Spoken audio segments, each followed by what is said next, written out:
What is up, people? Hope you're all doing well. Welcome back to more esports talk. We've talked a lot about Gary Vee in the past. We'll continue to do so in the future as he is a current Call of Duty League investor into the Minnesota Rokker. By the way, debut weekend, so super excited about this. Also taken from one of his interviews with the Minnesota Rokker, which I will link down below for all of you. Gary Vee makes a one-liner, or at least a couple liners out there that certainly have caught my attention when it comes to comparing esports to sports out there. I'm going to give you guys two clips out there, the first of which is actually why esports has a tactical advantage over sports, especially in the uprising of the young currently today, the youth out there, any kid out there who has the chance to play video games when you typically wouldn't have the chance to actually practice your sports. Gary Vee goes on to explain how in the car ride to school and vice versa, so many situations out there, you have the opportunity to practice your craft in video games or esports, which you can't do with sports, and that line really sunk in. And also, of course, him being a part of the Minnesota Rokker. In the second clip, he talks about how the league will adapt year by year. We're going to have this issue, of course, many of you Call of Duty fans know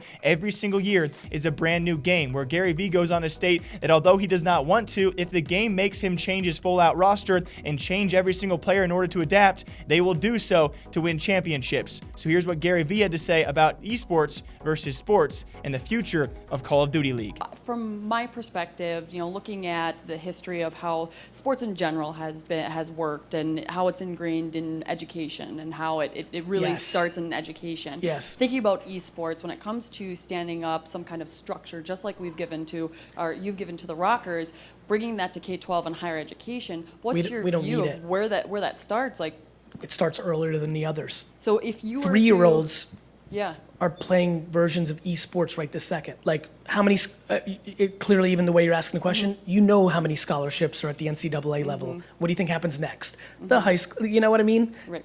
That's already happened. My son goes to school for 7 minutes in his little drive with me every day and plays Madden Mobile as a 7-year-old in those 7 minutes. Really hard to practice your jump shot on your 7-minute drive to school.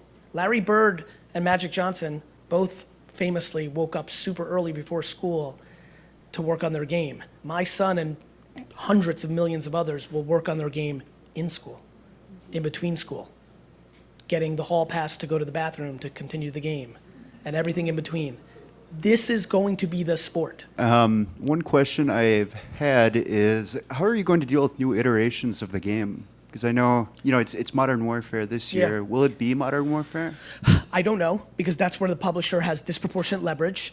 I think this sport is absolutely going to have a different dynamic where you make a team based on the game, and if the publisher changes the game enough in 24 months, you might not have the right talent to extract the upside. So I would argue this is actually one of the things that excites me the most. My belief is that, and not that I get to be the GM or the coach, but being in ownership, just having the DNA of being most comfortable with changing every day, let alone every year. Like, I feel like that's exciting. Now, if we win back-to-back championships and then they change it, and we're still locked in contracts with the guys or gals that got us there, I may not be as pumped, but I come in eyes wide open. So what do you guys think about that? Honestly, there's a lot that Gary Vee says, right? Especially when it comes to him being one of the most world-renowned entrepreneurs and investors out there, amongst many other business things, including TikTok. He's known for having a lot of one-liners about a lot of things. When it comes time for him talking about esports, though, I love that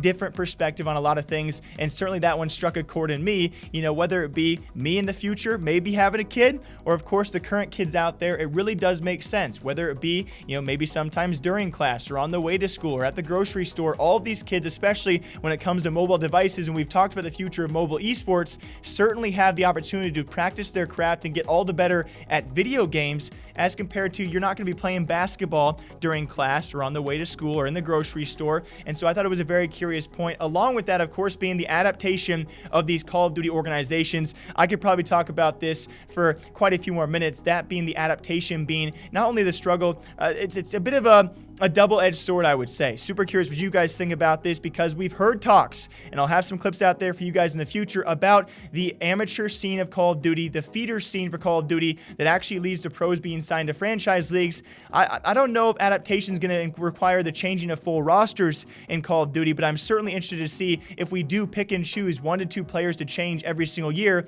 where those players will come from and what they'll specialize in.